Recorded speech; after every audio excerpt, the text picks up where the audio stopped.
मन को डांटो। ये मन बहुत बेईमान है।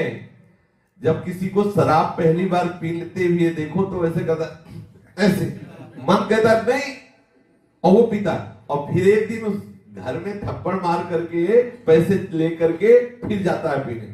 मन को पकड़ाना होता है। गंदी से गंदी बात पकड़ा दो, वो बहुत जोर से पकड़ता है। अच्छी से अच्छी बात पकड़ा दो, उसको एक समझ लो कि एक तरह से वो अंधा आदमी है पर है बहुत बलवान। उसको जो पकड़ में आए तो बहुत जोर से पकड़ता है। अब ये है कि आपने पकड़ा, और जो पकड़ लिया आप बिना फुसलाए उसे आप छुड़ा नहीं सकते, इतना वो जोर का है। अब इसने शरीर को पकड़ लिया, इसने भोगों को पकड़ लिया। देख लो, बार बार हम शास्त्र की बातें सुना रहे, लेकिन वो छोड़ना नहीं चाहता। यदि कहीं वो नाम को पकड़ ले, बस आप समझ लो नामी भगवान भी चाहे तो नहीं छुड़ा सकते। अगर नाम को, ऐसे हैं भक्त जिन्होंने प्रभु से कहा कि आपको क्या चाहिए, लाला आपके नाम के बल से मैं आपको देने के लिए तैयार हूं, क्या चाहिए, जो चाहिए वो आप हमसे मांग लो। भगवान जो सर्वलोक महेश्वर दाता है, उनसे नाम जपक ने पूछ लिया कि तुम्हें क्या चाहिए, और देखो आशीर्वाद भी तो देते हैं रसिकजन। प्रिया प्रीतम को उन्हीं के नाम के बल से तो देते। एक बार केवल नाम पकड़ ले मन, फिर नामी भी चाहे तो छुड़वा नहीं सकता। ऐसी इसकी पकड़ है, जैसे इसने विषय को पकड़ लिया, लाख लाख बार शास्त्र और गुरु समझा रहे फिर भी नहीं छोड़ रहा। अगर फुसलाए पा जाओ इसको और इसे नाम पकड़ा दो, दुलार से, हठ से, जैसे भी एक बार ये पकड़ ले, जैसे थोड़ी थोड़ी देर में आपने पकड़वा दिया मन को। एक समय तो होगा जब ये बिल्कुल नाम नहीं जपता होगा। आज इसने थोड़ा थोड़ा तो पकड़ के राजी हो गया, और धीरे से अगर पूरा पकड़ा दो हर समय वाला नाम जप। अब जितना नाम जप करो, यदि आप छोड़ना भी चाहो तो मन नहीं छोड़ेगा। आप देख लो करके। श्री स्वामी अखंडानंद जी महाराज से उनके एक शिष्य थे, 18 वर्ष तक उन्होंने मंत्र जपा, नाम जप करा, और आए बोले महाराज आपने जो नाम दिया था, उन्होंने कहा था राम राम जपो, तो 18 वर्ष हो गए, मुझे कोई लाभ तो मिला नहीं। कोई दूसरा हो तो आप दीजिए, 18 वर्ष में मुझे कोई लाभ नहीं हुआ। स्वामी श्री अखंडानंद जी प्रकांड विद्वान और भगवत बोध महापुरुष थे। तो उन्होंने कहा कि अच्छा भैया एक बात करो, जो 18 वर्ष से नाम ने तुम्हें कोई लाभ नहीं दिया, 24 घंटे तुम्हें हमारी कसम है, तुम मुझे गुरु मानते हो, ऐसे नाम की याद भी ना आने पावे, 24 घंटे बाद तुम्हें दूसरा नाम दे देंगे। वो प्रणाम, जो ही प्रणाम किया तो अभ्यास 18 वर्ष का। अब और एकाग्रता बनी कि लेना नहीं है, अब तो बाहर निकला, गुरु की कसम। अब वो तो नाम मशीन की तरह शुरू, वो गेट के बाहर नहीं निकले, रो के लौट गया, बोले महाराज सब कुछ हो सकता है लेकिन अब नाम नहीं छूट सकता। बोले ये मिला 18 साल। अब जिसकी जिह्वा विवश होके गुरु की कसम खवाने पर भी नाम नहीं छोड़ रही, उसको भगवत प्राप्ति में क्या दुर्लभता रह गई।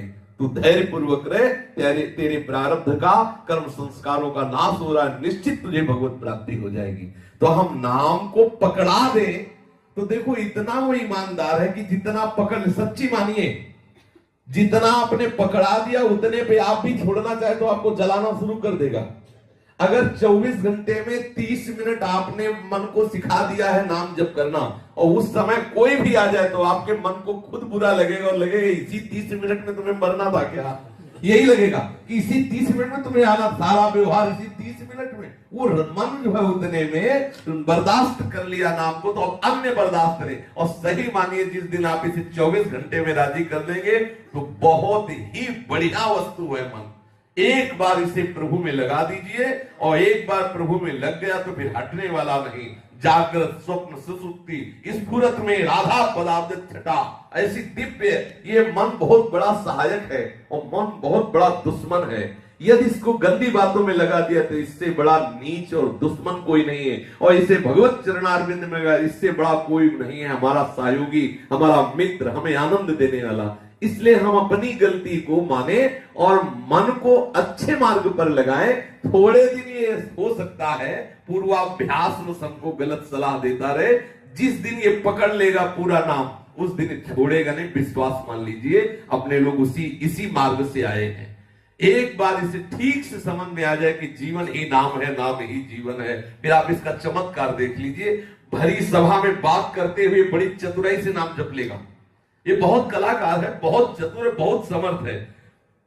पूर्व में जब प्रारंभ में नामाभ्यास प्रारंभ हुआ तो अब जैसे तुमसे बात कर रहे हैं तो बीच बीच में बोल दिए, पूरा आपकी तरफ एकाग्र, तो सामने वाले को लगता कि हमें देख के बात कर रहे हैं, लेकिन उसके मुंह में नाम लिखते हैं और वो समझता कि हमें देख के बात कर रहे हैं, कि मतलब बहुत एकाग्रता से ऐसे देख रहे हैं और बीच बीच में वो हाँ जी ऐसा और बार बार नाम लिख रहे हैं। तो ये क्या मन ही तो है, लग गया नाम में, उसने फंसा लिया। अब सामने वाला नहीं समझ पा रहा कि क्या चल रहा है, और बीच बीच में बात भी हो रही, उसको देख भी रहे और नाम चल रहा है। अब हजारों से बात हो रही है, जैसे आप सभा में बैठे हैं, लेकिन मन ने गंदा चिंतन करने का स्वभाव बना लिया तो हो रहा है ना, आप देख लो। ऐसे ही यदि भगवत चिंतन करने का स्वभाव बना लिया तो वैश्यालय में बैठ जाओ तो भी वो वही करेगा, क्योंकि उसका स्वभाव बन गया भजन करने का। और अगर गंदा स्वभाव बन गया है तो आप चाहे जहां बैठ जाओ, अपने ही ताना बाना बुनेगा। देख लीजिए ठाकुर के सामने, बिहारी जी राधा वल्लभ जी के सामने खड़े होकर के भी ये वही ताना बाना बुनता। बहुत चतुर है, बहुत चतुर है।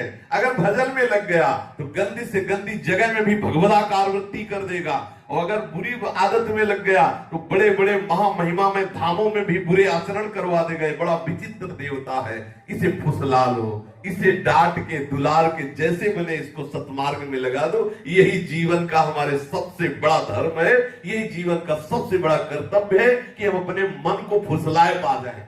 मन को संभाल लिया तो सबसे बड़ा गुरु कौन, जिसने मन को चेला बना लिया? नहीं, चाहे जितने चेला हो, रहते सब मन के चेले ही है। मन को जिसने चेला बना लिया वही गुरु, वही महात्मा। जिसने मन को अधीन कर लिया वही सबसे बड़ा बलवान। नहीं तो सब बलवानों को धूल दूषित कर देने वाला ये मन है, एक मिनट में न जाने कहां से कहां खड़ा कर देता है। इसलिए हट करके और दुलार करके दोनों भावों से मन को नाम में लगाइए।